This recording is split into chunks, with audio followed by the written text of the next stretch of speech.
PIE class number 3 అనమాట ఇది. మనం పూర్వవేద కాలంలో విద్య లేదా తొలి వేద కాలంలో విద్య గురించి చూద్దాం. వేదకాలం వచ్చేసి మనకి క్రీస్తు పూర్వం 1400 నుంచి 6000 మధ్య కాలం. అంటే వేదకాలం వచ్చేసి మనకి క్రీస్తు పూర్వం 1400 నుంచి 6000 మధ్య కాలం ఉంటుందనమాట. చూద్దాం దీనికోసం సింపుల్‌గా. భారతీయ విద్య కేవలం ఆధ్యాత్మికమే అనే అపోహ ఉంది. ఇది భారతీయ విద్య ఇహలోకం గురించి మాట్లాడదని, శాస్త్ర సాంకేతిక రంగంలో ప్రగతి సాధించాలని భావన ఉంది. ఇది వాస్తవమా అని క్వెషన్ అడుగుతున్నాడు. భారతీయ విద్య మూల బిందువు ఆధ్యాత్మికతే. ఇందులో ఏ విధమైన సందేహం లేదు. ఆధ్యాత్మికతో పాటు ఐహికత అంటే ఇహలోకం గురించిన అంశాలు కూడా ఉన్నాయి. భారతీయ తత్వశాస్త్రం అతి ప్రాచీనమైంది. వేల సంవత్సరాల చరిత్ర గలది. ఇది ఇచ్చిన వేల సంవత్సరాలలో అనేక మంది ఋషులు, మనుషులు తపస్సు కారణంగా ఆవిర్భవించింది. వేల సంవత్సరాలలో అనేక మంది ఋషులు అలాగే మునుల తపస్సు కారణంగా ఆవిర్భవించింది. భారతదేశ తత్వం దీనిని సంస్కృతంలో దర్శనం అంటారు. దర్శన్ అంటే దర్శించినది. దీనినే వేదాంతం అని కూడా అంటారు అండి. సంస్కృతంలో దర్శనం అంటారు. అంటే భారతీయ తత్వం అంటే మనుషులతో ఆవిర్భవించింది. ఇలా ఋషులు వల్ల ఇలా వల్ల ఆవిర్భవించింది భారతీయ తత్వం. దీనిని సంస్కృతంలో దర్శనం అంటారు. దర్శనం అంటే దర్శించినది లేదా వేదాంతం అని కూడా అంటారు. అంటే వేదంలో చెప్పబడిన విషయాలు అనుభవపూర్వకంగా నిర్ధారణ చేసుకుని వాటిని భావతీత స్థితిలో దర్శించడమే దర్శనం. దీనినే ఆత్మ సాక్షాత్కారం అని, ఆత్మ దర్శనం అని కూడా అంటారు. ఆత్మ సాక్షాత్కారం వల్ల అవిద్యాబంధాలు నశించి బ్రహ్మ దర్శనం అవుతుందని నిర్ధారించారు. అంటే ఆత్మ సాక్షాత్కారం వల్ల బ్రహ్మ దర్శనం అవుతుందని నిర్ధారించారట. ఆత్మ సాక్షాత్కారం అని కానీ ఆత్మ దర్శనం అని కానీ అంటారు. ఇప్పుడు మనం దర్శనం అంటే దర్శించున్నది లేదా వేదాంతం అని కూడా అంటారు. ఆత్మ సాక్షాత్కారం అనగా అంటే బ్రహ్మ దర్శనం అవుతుందని అర్థం అనమాట. జీవిత లక్ష్యం, విద్యా లక్ష్యం భిన్నమైనవి కావు. ఇక్కడ చూడు, జీవిత లక్ష్యం, విద్యా లక్ష్యం భిన్నమైనవి కావు. జీవిత లక్ష్యాన్ని సాధించే సాధనమే విద్య. అంటే జీవితం అంటే మన ఓవరాల్ పుట్టుక నుంచి మరణించే వరకు జీవితం ఉంటుంది కదా, ఆ జీవిత లక్ష్యాన్ని సాధించే సాధనమే విద్య అని అంటారన్నమాట ఈ వేదకాలంలో. భారత స్వభావం ఆధ్యాత్మికత. భారతీయ విద్య యొక్క ప్రధాన లక్షణం ఆధ్యాత్మికతే. ఆధ్యాత్మిక విద్య భౌతిక విషయాలలో అత్యున్నతునిగా వ్యక్తిని తీర్చిదిద్దడంలో ఉపయోగపడుతుంది. ఆధ్యాత్మికత అనేది జీవన లక్ష్యం. ఒక వ్యక్తి ఏ వృత్తిని, ఏ జీవన వ్యాసంగాన్ని ఎంచుకున్నప్పటికీ తన జీవన లక్ష్యాన్ని సాధించడానికి కావలసిన జీవన దృక్పథాన్ని ఇస్తుంది. ఏ వ్యాసంగాన్ని ఎంచుకున్నప్పటికీ తన జీవన లక్ష్యాన్ని సాధించడానికి కావాల్సిన జీవన దృక్పథాన్ని అందిస్తుంది. మనకు 2 రకాలైన వ్యాపకాలు ఉంటాయి. అవి ఒకటి బాహ్య దృష్టి, అంతర్దృష్టి. ఒకటేంటి బాహ్య దృష్టి, 2 అంతర్దృష్టి అనమాట. ఏకం సత్ విప్రహ బహుదా వదంతి అంటే ఏకం సత్ అంటే సత్యం ఒక్కటే అని అర్థం. అర్థమైందా? ఏకం సత్ విప్రా బహుదా వదంతి అంటే అభిప్రాయాలు వేరువేరుగా ఉంటాయి, కానీ ఏకసత్రం సత్యం ఒక్కటే అని అర్థం. దీనినే రామకృష్ణ పరమహంస బెంగాలీలో ఎలా చెప్పాడనుకుంటున్నావు? యతో మత్త తతో ఫద్ అన్నాడు. ఏమన్నాడు? యతో మత్త తతో పద్ అన్నాడు. అనగా ఎన్ని ఆలోచనలో అన్ని మార్గాలు అని అర్థం. దీని భావం అంటే యతో మత్త తతో పద్ అంటే దారి కదా, మార్గం. యతో మత్త అంటే ఎన్నో ఆలోచనలు, అన్ని మార్గాలు అని దీని భావం. ఎవరో రామకృష్ణ పరమహంస బెంగాలీలో చెప్పడం జరిగింది. జీవిత గమ్యాన్ని చేరే మార్గాలు సంక్షిప్తంగా 4. 1 భక్తి, 2 జ్ఞానం, కర్మ, రాజయోగ మార్గాలు. అంటే మనం ఫర్ ఎగ్జాంపుల్ దేవుడిని నమ్ముకోవడం, పెద్ద ఇంటెలిజెన్సీ. కర్మ అంటే మనం ఏ పని చేస్తే దానికి కర్మ అదే వస్తుంది కదా, అది. రాజయోగ మార్గాలు ఇవన్నీ బాగుంటాయి. రాజయోగ మార్గాలు వస్తాయని. ఈ ప్రపంచమంతా దుఃఖమయమని, దుఃఖ సాగరం నుంచి విముక్తి పొందడమే దర్శన శాస్త్ర పరమావధని ఎవరు చెప్పారు? గౌతమ బుద్ధుడు చెప్పడం జరిగింది. తెలుసు కదా మనందరికీ. దుఃఖం అంటేనే గౌతమ బుద్ధుడు చెప్తాడు. యమ, నియమ, ఆసన, ప్రాణాయామ, ప్రత్యాహార, ధారణ, దాన, సమాధుల ద్వారా పరమపురుషుడైన ఈశ్వరుని దర్శించడం లేదా సాక్షాత్కరించుకోవడమే యోగం యొక్క పరమ ప్రయోజనమని యోగ దర్శనకర్త అయిన పతాంజలి మహర్షి అంటేనే మనకి యమ, నియమ, ఆసన, ప్రాణాయామ, ప్రత్యాహార, ధారణ, ధ్యాన, సమాధులు మొత్తం 8 ఉంటాయి అన్నమాట. ఈ 8 కోసం పతంజలి మహర్షి చెప్పడం జరిగింది. చరిత్ర తెలియని రోజుల నుండి అంటే క్రీస్తు పూర్వం 1000 వరకు ఉన్న కాలాన్నే వేదకాలమని, క్రీస్తు పూర్వం 1000 నుండి క్రీస్తు శకం అంటే 500 వరకు ఉన్న కాలం ధర్మశాస్త్ర కాలం అని. అంటే ధర్మశాస్త్ర కాలం క్రీస్తు పూర్వం నుంచి క్రీస్తు శకం అంటే ఆ కాలం ఈ కాలం 2 కాలం మధ్యలో ఏముంది? ధర్మశాస్త్ర కాలం ఉంది. క్రీస్తు శకం 500 నుంచి 800 వరకు కాలాన్ని పురాణ కాలంగా చెప్పుకోవచ్చు. మనకి ఎన్ని కాలాలు ఉన్నాయి? చరిత్ర తెలియని రోజులను వచ్చేసి వేదకాలమని, క్రీస్తు శకం 500 వరకు అంటే 1000 నుండే క్రీస్తు పూర్వం 1000 నుండి క్రీస్తు 500 వరకు ధర్మశాస్త్ర కాలంగాను, 500 నుంచి 800 వరకు పురాణ కాలంగాను చెప్పవచ్చు. ఈ కాలాల్లో సారూప్య లక్షణాలున్న వేదకాలం, ఉపనిషత్తు కాలాలను కలిపి వేదకాలంగాను. అంటే వేదకాలం ప్లస్ ఉపనిషత్తుల కాలాన్ని వేదకాలంగాను, ధర్మశాస్త్ర కాలం, పురాణ కాలాలను కలిపి వేదకాలానంతరం అంటే వేదం తర్వాత వచ్చినటువంటి కాలంగాను వర్గీకరించి విద్యా విధానాన్ని తెలపడమైంది. అర్థమైందా? వేదకాలం, ఉపనిషత్తు కాలం వేదకాలంగా వస్తుంది. ధర్మశాస్త్ర కాలం, పురాణ కాలం వచ్చేసి వేదకాలానంతర కాలంగా. వేదకాలంలో విద్యా స్వభావం, వేదం అంటే జ్ఞానం. ఈ పదం కూడా విద్యని సంస్కృత దాటి నుంచి చేతనంగా తెలుసుకోవడమే. టు నో దీని అర్థం గతం నుండి వస్తున్న పవిత్ర అత్యున్నత జ్ఞానాన్ని తెలుసుకోవడం. వేదం ఆధ్యాత్మికంగా కూడా సూచిస్తుంది. వేదాలు 4 తెలుసు కదా: ఋగ్వేదం, యజుర్వేదం, సామవేదం, అథర్వవేదం. ఋగ్వేదం, యజుర్వేదం. సామవేదంలో సా ఉంది కదా, సా అంటే ఎస్ఏ, ఎస్ అంటే సామవేదం, ఏ అంటే అథర్వవేదం. ఇలా గుర్తుపెట్టుకో. వేదాలు మనకి అపౌరుషేయాలు. అంటే అపౌరుషేయాలు అంటే ఒక వ్యక్తి రచించినవి కాదు, చాలామంది రచించారనమాట. వేదాలు అపౌరుషేయాలు. శృతులు అని కూడా అంటారు, అని పిలిచేవారు. అంటే మానసిక కల్పనలు కావివి. స్మృతి అంటే మెమరీ కదా. ఇవి సాధనలో అత్యున్నత స్థితిలో దర్శించిన, అనుభూతి చెందిన శాశ్వత సార్వజనీన సత్యాలన్నమాట. అంటే అపౌరుషేయాలంటే అనేక మంది రచించిన అర్థం. శృతులు అంటే ఏంటి? మానసికంగా వచ్చేటువంటి కల్పనలు కాదు, ఇవి మనకి మెమరీలో నుంచి అనుభూతిపూర్వకంగా ఇలా వచ్చాయని చెప్తున్నాడు. వేదాలను సంగ్రహించి వర్గీకరించిన వాడెవరు? వేదవాస్యుడు. మరియు వేదంను సామూహిక ప్రజ్ఞగా కూడా పిలుస్తారు. ఏంటి? కలెక్టివ్. చాలామంది కదా మరి రచించేది, అందుకని కలెక్టివ్ విజ్డమ్గా కూడా పిలుస్తారు అనమాట. వేదకాలంలో విద్య శీలం పరం భూషణం అనే నినాదం ఆధారంగా జరిగింది. వేదకాలంలో విద్య శీలం పరం భూషణం అనే నినాదం ఆధారంగా జరిగింది. వేదకాలం నుండి విద్య ప్రధాన లక్ష్యం మానవ జీవితంపై ప్రభావం చూపే అంశాలైన కాంతిని ప్రసరింపజేసి మార్గదర్శకం చూపించడం. అంతేకాక వ్యక్తిలో దాగున్న భ్రమలను, భయాలను, బాధలను తొలగించి సరైన జీవితాన్ని నడిపే లక్ష్యంతో కొనసాగింపచేస్తుంది అన్నమాట. వేదకాలంలో విద్య యొక్క అంతిమ లక్ష్యం మోక్షాన్ని పొందడం. విద్య యొక్క అతిశయం చిత్తవృత్త నిరోధం అనగా బుద్ధిని క్రమబద్ధీకరించేదిగా ఉండాలి. విద్య ఆధ్యాత్మిక మోక్షాన్ని భౌతికంగా సుసంపన్నతను ఇస్తుంది. అంటే విద్య ఆధ్యాత్మిక మోక్షాన్ని భౌతికంగా సంపన్నతను ఇస్తుంది అనమాట. చిత్తవృత్తి నిరోధం అనమాట. మోక్ష సాధన. ఒక వ్యక్తి అతను చేసే పనిని నిస్వార్థంగా చేసినట్లయితే అతడు ఆ పని ద్వారా మోక్షాన్ని పొందుతాడు. దీనినే ఆత్మ సాక్షాత్కారమని, బ్రహ్మ సాయుజ్యమని, స్థిత ప్రజ్ఞత, నిర్వికల్పం, నిర్వాణం, యోగ సిద్ధి, సమత్వ స్థితి అని పేర్లతో పిలుస్తారు. మోక్ష సాధన అంటే ఏంటి? మనం ఏదైనా ఒక పనిని నిస్వార్థంగా చేసినట్లయితే దాన్ని చేయడం ద్వారా మోక్షాన్ని పొందుతాం అన్నట్టు. ఏ స్వార్థం లేకుండా కల్మషం లేకుండా మంచిగా చేస్తుంది. దీనినే ఆత్మ సాక్షాత్కారం అంటారు, లేదా బ్రహ్మ సాయుజ్యం. ఆత్మ సాక్షాత్కారం ఎలాగో తెలుసు. బ్రహ్మ సాయుధ్యం, స్థిత ప్రజ్ఞత, నిర్వికల్పం నిర్వాణం, యోగ సిద్ధి, సమత్వ స్థితి అని పేర్లతో పిలుస్తారు. ఇటు మోక్ష సాధన అనమాట. ఎన్ని పేర్లు? 1 2 3 4 5 6 7 నేమ్స్ ఉన్నాయి. వేదంలో 4 భాగాలు ఉన్నాయి. అవి మంత్రసహిత. వేదంలో 4 భాగాలు ఉన్నాయి. ఏంటి?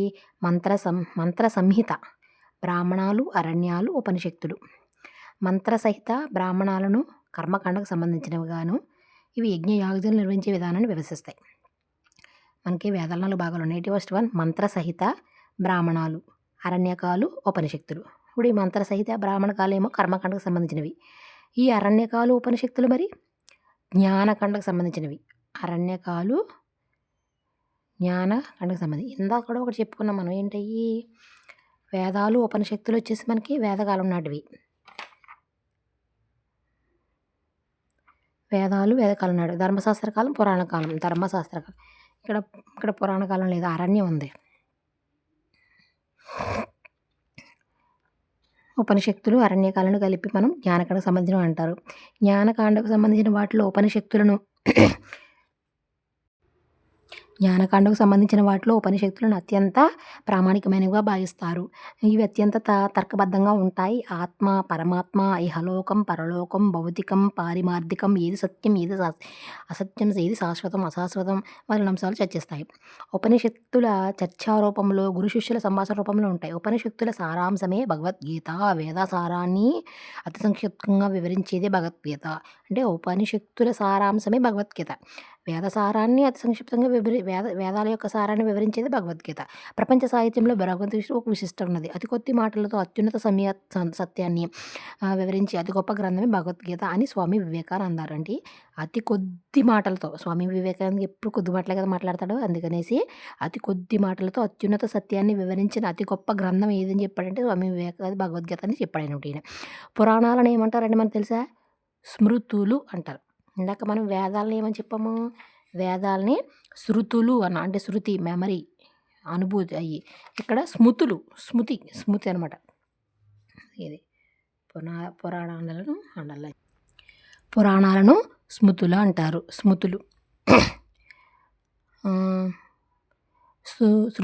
స్మృతులకు మధ్య వ్యత్యాసాలు వ్యక్తమైనప్పుడు శృతులనే అనుసరించాలని చెప్పారు. అంటే మనం స్మృతులు అంటే అనుభూతులు కదా ఇవేమో మెమరీ, గుర్తుపెట్టుకోవడం. పురాణాలను మెమరీ అంటారు.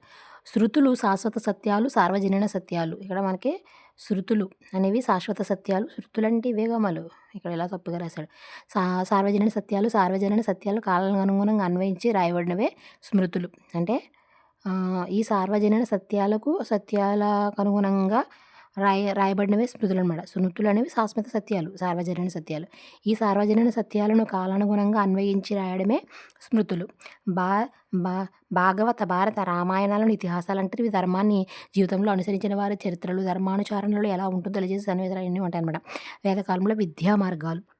వేదకాలంలో సమాజాన్ని ఆర్యులు 4 వర్గాలుగా వివరించారు. అంటే సమాజాన్ని, సొసైటీని 4 రకాలుగా వర్గించారు. దీన్నే చతుర్వర్ణ, చతురాశ్రమ, సమన్వయ సంఘంగా పిలిచేవారు. వారి వృత్తులను అనుసరించి వారి జీవన విధానానికి ఉపయోగపడే విధంగా విద్యాబోధన జరిగేది. వారి వృత్తులను అనుసరించి వారి జీవన విధానానికి ఉపయోగపడే విధంగా బోధన అనేది జరిగిందనమాట. బ్రాహ్మణులు ఎక్కువగా వీరు పురోహితులుగా సేవలందించేవారు. వీరు హిందూ మత ధర్మ పురాణాలను, కర్తృవులు, మత ఛాందస భావనలు మరియు యజ్ఞ యాగాది క్రియలను, కర్మకాండ, బ్రహ్మజ్ఞానం, వేదాలు, ఉపనిషత్తు బోధించేవారు.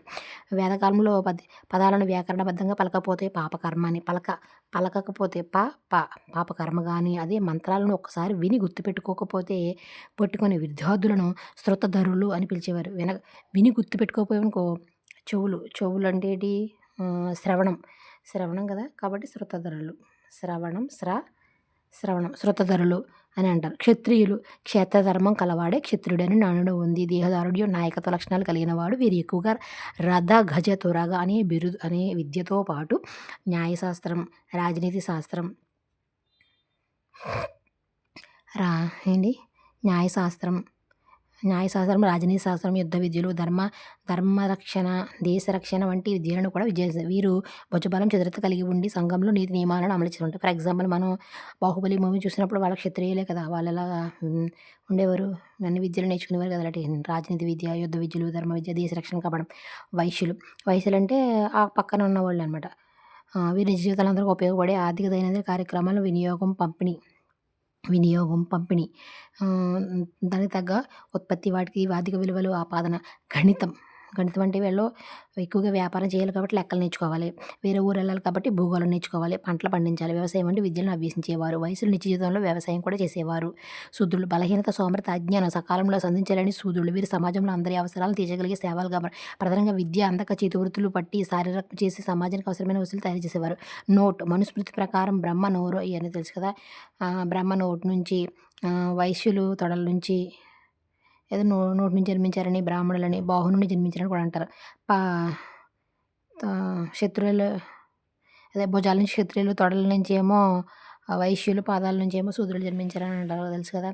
తర్వాత కాలంలో వేదకాలంలో విద్య జీవిత దశలు. మనం వేదకాలంలో విద్య వర్గాలు నేర్చుకున్నాం.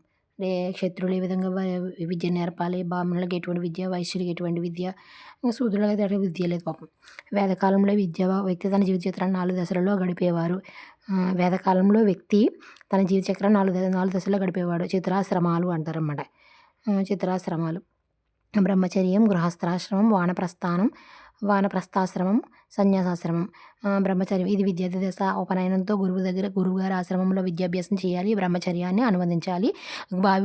భావి జీవితంలో నియమబద్ధమైన క్రమశిక్షణయుతమైన విలువలతో కూడిన జీవితాన్ని జీవించడానికి కావలసిన శిక్షణ పొందుతాడు. తన భావి జీవితానికి పునాది వేస్తున్న ఈ దశలోనే పడుతుంది. నిజానికి ఆధ్యాత్మిక ఆచరణ కమిషన్ జాతీయ విద్యా విధానం 1968, 86, 20 కూడా తమ నివేదికలో ఇదే ప్రతిపాదన చేశారట. ఏంటి జీవితం యొక్క ఆచరణ రూపం ఇదే. దీనినే జీవితం కోసం విద్య అని నేడు అంటున్నారు.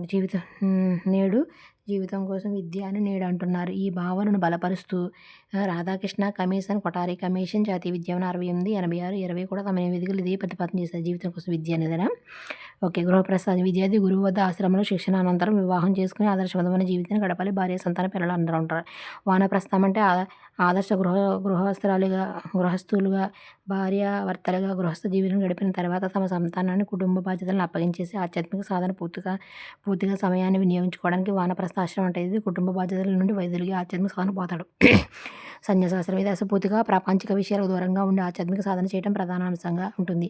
అది అంతిమ లక్ష్యమైన మోక్ష సాధన సమయమంతా కేటాయిస్తాడు. లోక కళ్యాణం, లోక శ్రేయస్సు ధ్యేయంగా ఉంటుంది. తమ జీవితాన్ని కొనసాగిస్తూ శేష జీవితాన్ని ప్రజాసేవకు వినియోగించు కొందరు వ్యక్తులు బ్రహ్మచర్యం నుండి నేరుగా సన్యాసాశ్రమం స్వీకరిస్తారు. వారు గొప్ప సమర్థతను ప్రదర్శిస్తారు. ఉదాహరణకి శంకరాచార్యులు, వివేకానందుడు మొదలైనవారు. పై దశలోని వ్యక్తి 4 పురుషార్థాలైన ధర్మ, అర్థ, కామ, మోక్షాలను సాధించాలి. వేదకాలంలో విద్య యొక్క ప్రతి వ్యక్తి జీవిత దశలలో పైన ఉన్న పురుషార్థాలను సాధించేందుకు దోహదపడాలని భావించాలి. పురుషార్థాలు మానవుడు తన జీవితాన్ని ఎలా జీవించాలి, జీవిత లక్ష్యాన్ని ఎలా సాధించాలో తెలియజేసేవి చతుర్విధ పురుషార్థాలు. అవి ధర్మ, అర్థ, కామ, మోక్షాలు. జీవితం కొనసాగించాలంటే అర్థ కామాలు అవసరం. అంటే అర్థం కామాలను ధర్మబద్ధంగా నిర్వహిస్తూ మోక్ష సాధన లక్ష్యంగా జీవితాన్ని గడపాలని అర్థం.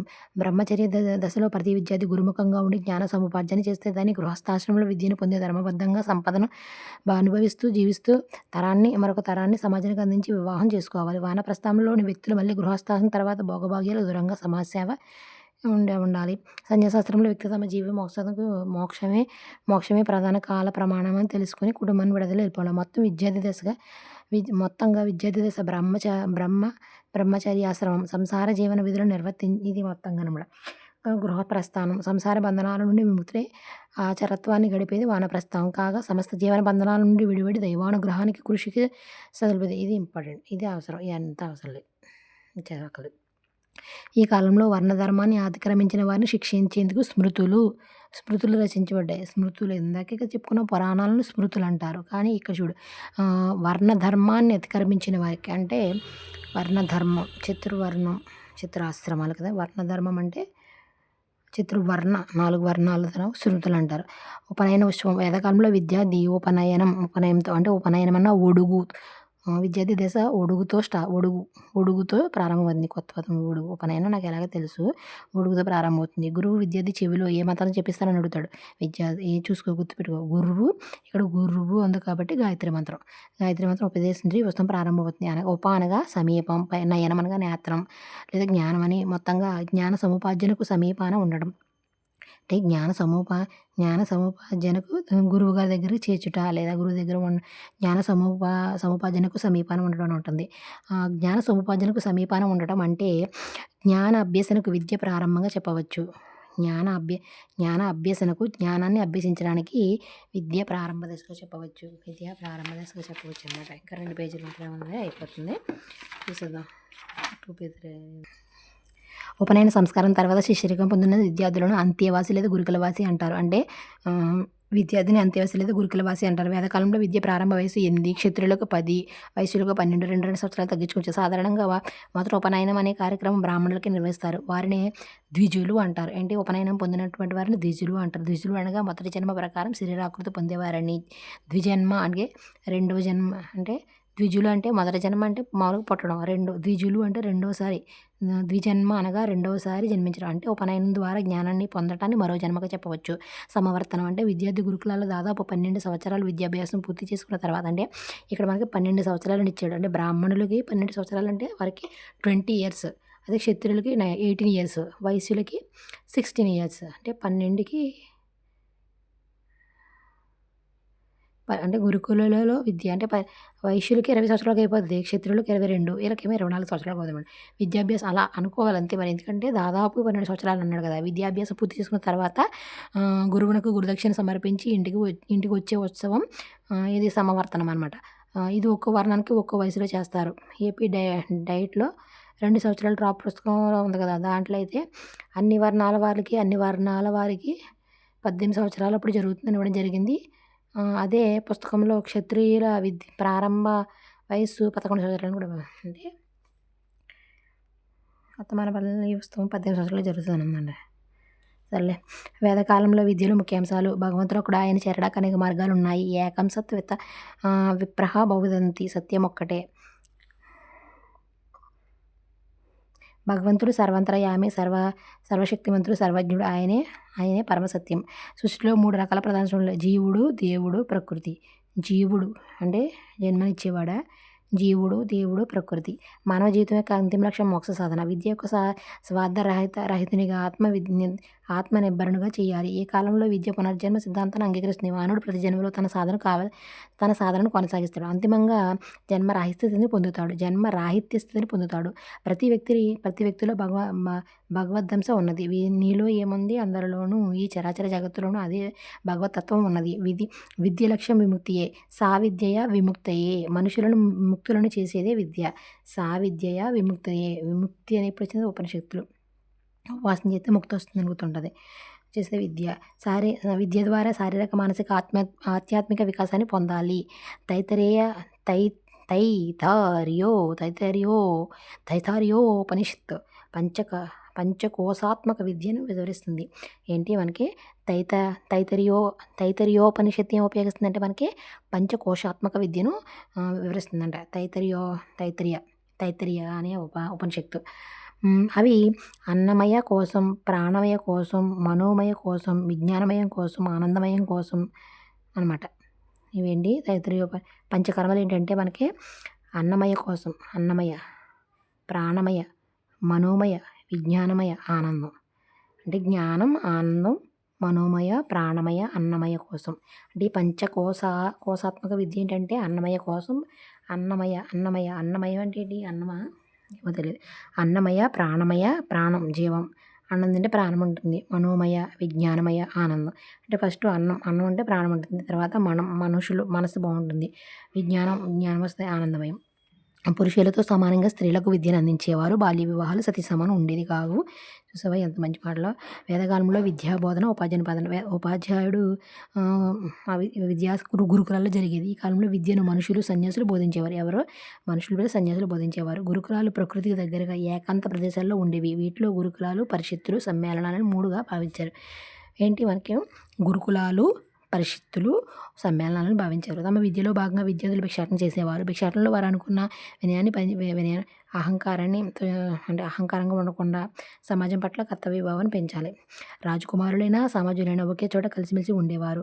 సాందీపని మహర్షి దగ్గర రాజకుమారుడైన శ్రీకృష్ణుడు, పేదవాడైన కుచేలుడు కలిసి చదువుకోవటం, ఆప్తమిత్రులుగా మారటం ఇందుకు ఉదాహరణ. సాందీపని మహర్షి దగ్గర ఎవరు చదువుకున్నారు? సాందీపని మహర్షి దగ్గర శ్రీకృష్ణుడు ప్లస్ కుచేలుడు చదువుకున్నాడు అనమాట.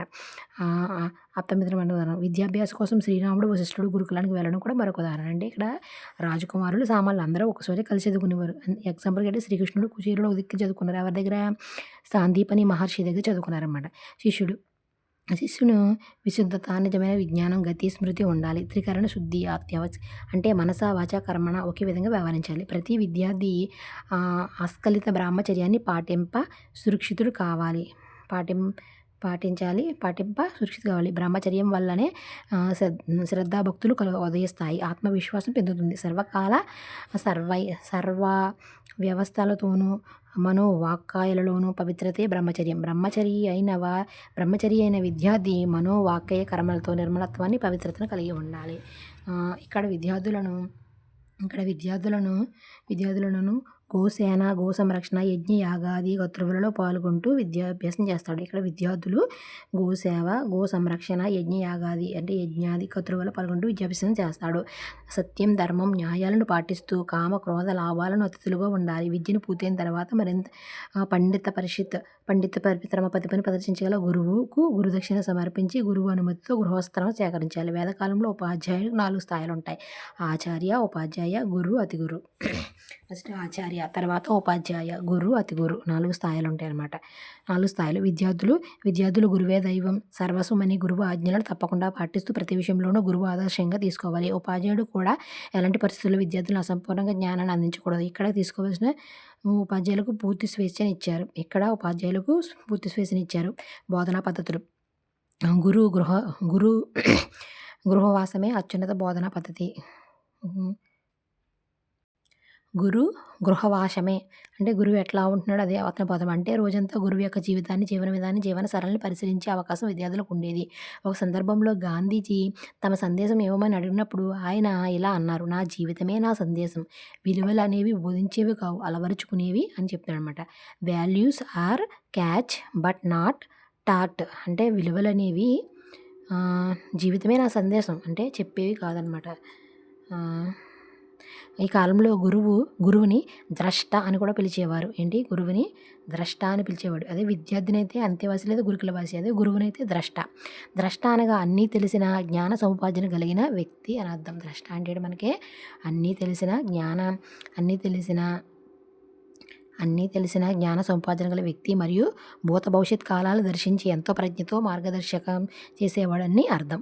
గురువుని వజ్జ అని కూడా అంటారు. గురువుని ద్రష్ట అంటారు. ద్రష్ట అంటే అన్ని తెలిసిన జ్ఞాన సముపార్జన గల వజ్జ అని కూడా పిలుస్తారన్నమాట. ఈ కాలంలో విద్యాబోధన పూర్తిగా వాచిక పద్ధతిలో, మౌఖిక పద్ధతిలో ఉండి సంస్కృత భాషలోనే జరిగేది. మనకి ఇక్కడ సంస్కృత భాష, వేదకాలంలో మనకి సంస్కృత భాషలో జరిగేది కూడా ఇంపార్టెంటే. వేదకాలం నాటి భాష సంస్కృతం. భారత ఆధ్యాత్మిక సాహిత్యం అంతా దాదాపు సంస్కృతంలోనే ఉంది. సంస్కృతం నేర్చుకోకపోతే వ్యక్తులు భారత ఆధ్యాత్మికత దూరం అవుతారు. అందుకే కనీసం భగవద్గీతని చదివి అర్థం చేసుకోగలిగినంత సంస్కృతాన్నైనా వ్యక్తులు నేర్చుకోవాలి అని గాంధీ గారు అన్నారు. గాంధీ గారు ఇదే మాట చెప్పారన్నమాట. అంతేకాక ఉపవాస పద్ధతిలో వివరణలు ఇవ్వడం, ప్రశ్నోత్తర పద్ధతి, సత్య పద్ధతి, వివరణ పద్ధతి, ధ్యానం, ఖండన ఒక విషయంపై శాస్త్రబద్ధంగా చర్చ, బోధన పద్ధతులు ఉండేవి. విద్య పూర్తిగా ఉపాధ్యాయ కేంద్రీకృతంగా ఉండేది. తెలుస్తుంది కదా. మౌఖిక పద్ధతి. గురువు ముకుత శిష్యుల వారు విని వాటిని వల్లింపజేసేవారు. ఇది ప్రపంచంలోనే ఒక అత్యద్భుత ప్రక్రియ. ఈ కాలంలో బోధన మౌఖికంగా జరిగినా కూడా తాళపత్రాలు, భోజపత్రాలపై శ్లోకాలు లిపి రూపంలో వ్రాయింపబడాయి. ఈ కాలంలో మనకి మౌఖికంగానే జరిగేది బోధన, కానీ ఇక్కడ తాళపత్రాలు, భోజపత్రాలు కూడా శ్లోకాలు లిఖిత రూపంలో రావడం. చర్చా పద్ధతి. శాస్త్రాన్ని తెలుసుకోవడానికి చర్చ ఎంతగా ఉపయోగం. క్రమబద్ధమైన అర్థవంతమైన చర్చ ద్వారా అవగాహన పెరుగుతుంది. ఉదాహరణ, మండన మిత్రునికి శంకరాచార్యునికి శాస్త్ర చర్చ జరిగింది. దీనికి న్యాయ నిర్దేశితగా మండన మిశ్రుని భార్య భారతి వ్యవహరించారు. ఆమె ఇద్దరి వాదన చర్చ విన్న తర్వాత శంకరాచార్యులను విజేతగా నిర్ణయించింది. ఆ తర్వాత వారిరువురు శంకరాచార్యులకు శిష్యులుగా మారారు. సత్య పద్ధతి. తర్వాత చూద్దాం. శంకరాచార్యులకు శిష్యులుగా మారారు. ప్రశ్నోత్తర పద్ధతి. ఉపనిషత్తులు చాలా వరకు ప్రశ్నోత్తర పద్ధతిలోనే సాగాయి. భగవద్గీత శ్రీకృష్ణుడు అర్జునుల మధ్య సంభాషణే. అర్జునుడు మహాభారత యుద్ధం ప్రారంభంలో వ్యక్తం చేసిన సందేశాలను శ్రీకృష్ణుడు అందించిన సమాధానాలే భగవద్గీత. శ్రీకృష్ణుడు అర్జునుల మధ్య జరిగిన సంభాషణ అనమాట.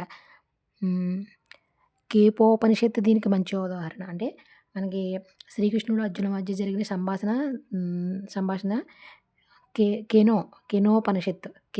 కెనో అనే ఉపనిషత్తు దీనికి మంచి ఉదాహరణ అంట. వివరణ పద్ధతి. ఒక విషయాన్ని, సూత్రాన్ని ప్రతిపాదించిన దాన్ని వివరించడం. ధ్యానం. మనసు నియంత్రించడానికి ఇది ఉత్తమ మార్గంగా ఎంచుకోండి. మనసును నియంత్రించడం ద్వారానే మనకు నిజమైన శీలం ఏర్పడుతుంది. మనకు నిజమైనటువంటి శీలం అనేది ఏర్పడుతుంది అనమాట. నెక్స్ట్ పాఠ్య ప్రణాళిక. వేదకాలం నుండి పాఠ్య ప్రణాళికలు లౌకిక, పారలౌకిక విద్యలన్నిటికీ స్థానం ఉన్నది. దీనిని పరావిద్య, అపరావిద్య అనేవారు. అపరావిద్యలంటే ఇహలోకానికి సంబంధించినవి. ఇహలోకంలో రాణించడానికి, జీవించడానికి అవసరమైన విద్యలు. ఖగోళం, నక్షత్ర శాస్త్రం, రత్నశాస్త్రం, గణిత శాస్త్రం, వైద్య శాస్త్రం, యుద్ధతంత్రం, రాజనీతి శాస్త్రం, అర్థశాస్త్రం, వ్యాకరణం, శిక్ష, నిరుక్తం, మీమాంసం, వాణిజ్య శాస్త్రం, దండన, ఇది మొదలైన శాస్త్రాలు ఉండేవి. పరావిద్యలో 4 వేదాలు ఉండేవి. పరావిద్యలో నా 4 వేదాలు, వేదాంగాలు 6, షడంగాలు, షడం షడ్ షడ్జాంగ షడ్జాంగాలు, షడ్జన దర్శయాలు, వీరితో పాటు ధర్మశాస్త్రాలు, తర్కం, అష్టాంగ పురాణాలు కూడా పాఠ్య ప్రణాళికలో భాగంగా ఉండేవి. అపరా విద్య అంటే మనం జీవించడానికి, రాణించడానికి అనమాట. అంటే ఇవన్నీ చదువుకోవాలి. గణితం, వైద్యం, యుద్ధం, తంత్రం, రాజనీతి ఇవైతే మనకి పరావిద్యలో 4 వేదాంగాలు ఇవన్నీ ఉండేవి అనమాట. ఇక్కడ అన్నీ పరావిద్య అంటే మళ్ళీ వేదం ఇదంతా సంస్కృతం అదే కొంచెం డిఫరెంట్. ఇది మనిషి బతకడానికి ఇవేమో మనిషి తెలుసుకోవడానికి అన్నీ. వేదాంగాలు వేదాంగాలు 6, షడ్జా షడ్ షడ్ షడ్జాంగాలేమో అంటే 7 అంగాలు. శిక్షా, కల్పం, వ్యాకరణం, జ్యోతిష్యం, ఛందస్సు, నిరుక్తం 3. ఆ షడ్రుచులు అంటాం కదా, అలాగే షడ్జాంగాలు 6 అనమాట. శిక్ష, కల్పం, వ్యాకరణం ఎలాగ తెలుసు, జ్యోతిష్యం, ఛందస్సు, నిరుక్తం. షడ్దర్శనాలు అంటే సౌఖ్యం, యోగం, న్యాయం, వైశేషికం, పూర్వ మీమాంసం, ఉత్తర మీమాంసం. వీటితో పాటు ధర్మశాస్త్రాలు, తర్కశాస్త్రం, అష్టదాస పురాణాలు కూడా పాఠ్య ప్రణాళికలో భాగమే. తక్షశిల, నలంద, విక్రమశిల, ఉజ్జయిని మొదలైన విశ్వవిద్యాలయాల్లో కూడా అపరా విద్యలను బోధించేవారు. ఈ 4 చూడు, తక్షశిల, నలంద, విక్రమశిల, ఉజ్జయినిలో కూడా. ఉన్నత స్థాయిలో జ్ఞానంలో భాగంగా నాశనానికి తావులేని శాశ్వత జ్ఞానాన్ని పాఠ్య ప్రణాళిక అందిస్తుంది. ఈ కాలంలో మేనటోరియల్ పద్ధతి ఉండేదండి. మేనటోరియల్ అంటే బాగా చదివినటువంటి విద్యార్థి మిగతా పిల్లలకి సహ విద్యార్థులకి లేదా జూనియర్ విద్యార్థులకి బోధించేవాడు. బాగా చదివిన విద్యార్థి ఉన్నాడు అనుకో, వాడు పిల్లలకి మిగతా వాళ్ళకి చెప్పడం, లేదా ఆ విద్యార్థి తక్కువ క్లాస్ చదువుకున్న విద్యార్థులకి ఒకటో తరగతి చదివేవాడు ఎల్కేజీ చదివేవాడికి బోధించడం అలాగనమాట బోధించేవాడు. గురుకులాలపై అధికారం అజమాయిషి ఎవరికీ ఉండేది. ఎందుకంటే గృహమే పాఠశాల. ఇది కాస్త ఆశ్రమంగా మారి గురుకులాలుగా పిలువబడేది. వీరికి ఆర్థిక సాయం రాజులు అందించేవారు.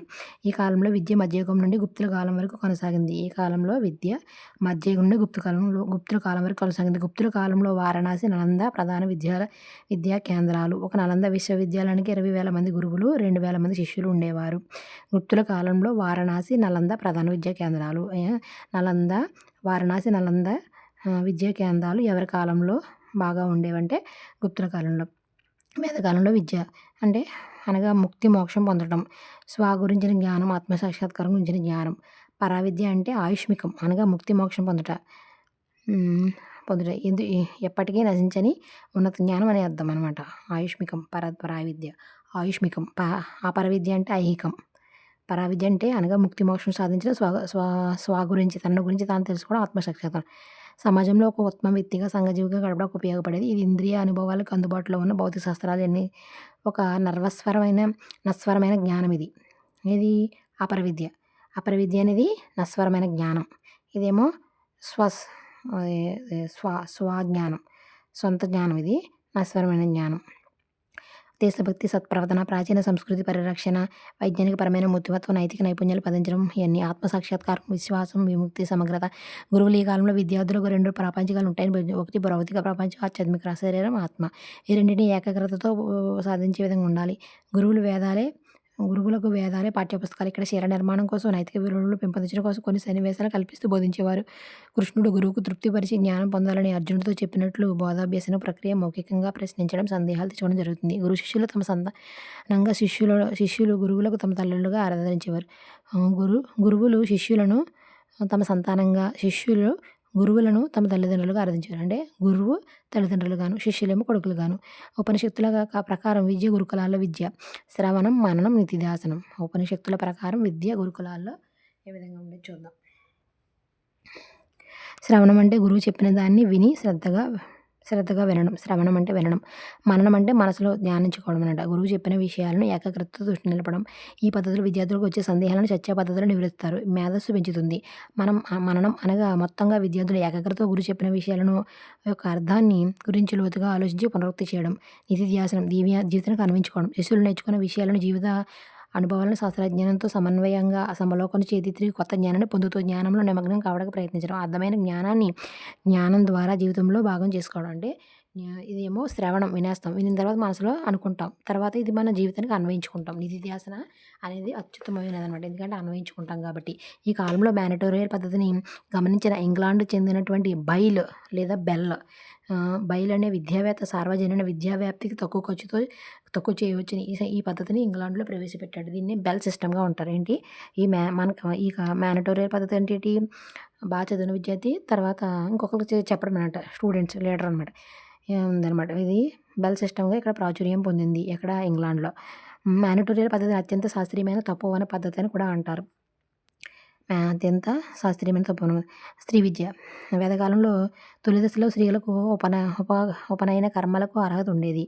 కాబట్టే గార్గి, మైత్రేయి, లోపముద్ర, ఇంద్రాణి, విశ్వంభర, ఆపల వంటి మహిళలు ఉపనిషత్తులలో ప్రతిభను చూపినట్టు ఆధారాలున్నాయి. ఇతిహాస కాలం అంటే మైత్రేయి గారెలు కాల్చింది.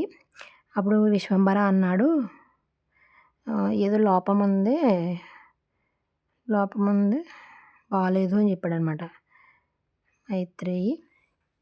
మైత్రేయి గారెలు రాస్తే విశ్వంభర అన్నాడు లోపల ఏదో లోపముంది అని చెప్పేసాడనమాట. ఇంద్రాణి ప్లస్ మైత్రేయి వీళ్ళిద్దరూ కలుతుందనమాట. ఇంద్రాణిని మైత్రేయి గారెలు కాలుస్తున్నారు. ఇంద్రాణి మైత్రేయి వీళ్ళిద్దరు గారెలు కాలుస్తుంటే విశ్వంభర లోపం ఉందని చెప్పాడనమాట. అంటే గారి అంటే గారికి మైత్రేయి ఇంద్రాణి వీళ్ళిద్దరు వండుతున్నారు గారెలు. లోపం ఉందని చెప్పాడు. విశ్వంభర లోపము అంటే లోపముద్ర లోపల ఏదో లోపం ఉందని చెప్తున్నాడు. తేడా ఉందని. లోపల అంటే ఈ మహిళల ఉపనిషత్తులో ప్రతిభను చూపించిన ఆధారాలు ఉన్నాయి. ఇతిహాస కాలంలో కౌసల్య, ద్రౌపది మొదలగు వారు పండితులు కొనియాడబడ్డారు. ఇతిహాస కాలంలో కౌసల్య, ద్రౌపది మొదలగు వారు పండితులుగా కొనియాడబడ్డారు. ఈ కాలంలో అత్యధిక విద్యను సంపొందిన మహిళలు ఏమని పిలిచేవారంటే బ్రహ్మవాదినిగా పిలిచేవారు. వేదకాలంలో బ్రహ్మవాదిని అంటే బాగా చదువుకుంటే కనుక బాగా చదివిన వారికి ఇచ్చే బిరుదులు వీళ్ళకి మహిళలు బాగా చదివారనుకో ఇచ్చే బిరుదు ఏంటంటే గ్రబిత అనే బిరుదు ఇచ్చేవారనమాట. గ్రబిత అనేటువంటి బిరుదును కూడా ఇచ్చేవారనమాట వాళ్ళు. వేదకాలంలో బ్రహ్మచర్యంలో వేదాధ్యయనం పూర్తి చేస్తేనే కానీ వివాహానికి అర్హులు కారమట. అథర్వణ వేదం సూచిస్తుంది. అంటే బ్రహ్మచర్యాశ్రమంలో వేదాధ్యయనం పూర్తి చేస్తే అంటే వీళ్ళకి విద్యను పూర్తి చేసిన తర్వాత పెళ్లి చేసేవారు. కడపటి వేదయుగంలో తర్వాత అంటే తొలి బలివేద కాలంలో స్మృతి ప్రకారం స్త్రీలకు ఉపనయన అర్హత నిర్దేశించింది. కాబట్టి స్త్రీలు ఇంట్లోనే ఉండి జ్ఞానాన్ని పొందేవారు. ఈ కాలంలో ఆవు పాలు పితకడం విద్యను నేర్చుకున్న అమ్మాయిలను దుహిత ఆవు పాలు దుహిత పిలిచేవారు. ఆవు పాలు గిత్త అంటాం కదా, దొత్త. మనుస్మృతి స్త్రీ సామాజిక స్థాయిని తెలుపుతూ ఇలా అంటాడు. స్త్రీ బాల్యంలో తండ్రి, యవ్వనంలో భర్త, వృద్ధాప్యంలో కుమారులు సంరక్షిస్తారు. కాబట్టి స్త్రీ ఎల్లప్పుడూ స్వతంత్రానికి అర్హతలు కారంటారు. మనుస్మృతి స్త్రీ ఇప్పుడు మెచ్యూర్ కంటే ముందే వివాహం చేసుకోవాలని అంటాడు. స్త్రీ విద్యకు పెద్ద అవరోధం అయ్యాయి బాల్య వివాహాలు కూడా. ఉత్తర వేద కాలం అంటే మళ్ళీ వేద కాలపు విద్యా విధానం. ఈ కాలంలో ఆర్యులు శ్రమ విభజన ఆధారంగా బ్రాహ్మణ, క్షత్రియ, వైశ్య, శూద్ర వర్గాలు విభజన జరిగింది. ఒక్కొక్క అంతేకాక వృత్తి వారు వేరొక వృత్తిలో వారికి వీలు కల్పించబడింది. ఒక వృత్తి వారు మరొక వృత్తిలోకి దీనిని బట్టి ఆ కాలంలో లౌకిక విద్య అందుబాటులో ఉందని చెప్పవచ్చు. ఆ కాలంలో పిల్లలు తండ్రి నేరుగా వారసత్వ వృత్తి విద్య అందేది. తండ్రులు తమ పిల్లలకు తెలిసిన జ్ఞానాన్ని, అనుభవాలు అందించేవారు. పిఎల్ రావత్ 1976లో అనుసరించిన వర్ణాల విభజనలో మొదట ఆ కాలంలో పట్టింపులు లేకపోయినా తర్వాత కాలంలో పూర్తి సాంప్రదాయ విధానం మారిపోయింది. ఇక్కడ వరకు వచ్చేసి మనకి తొలి వేదకాలం సంబంధించి వేదకాలం విద్య, తొలి వేదకాలం కానీ మళ్ళీ వేదకాలం సంబంధించి విద్య అనమాట.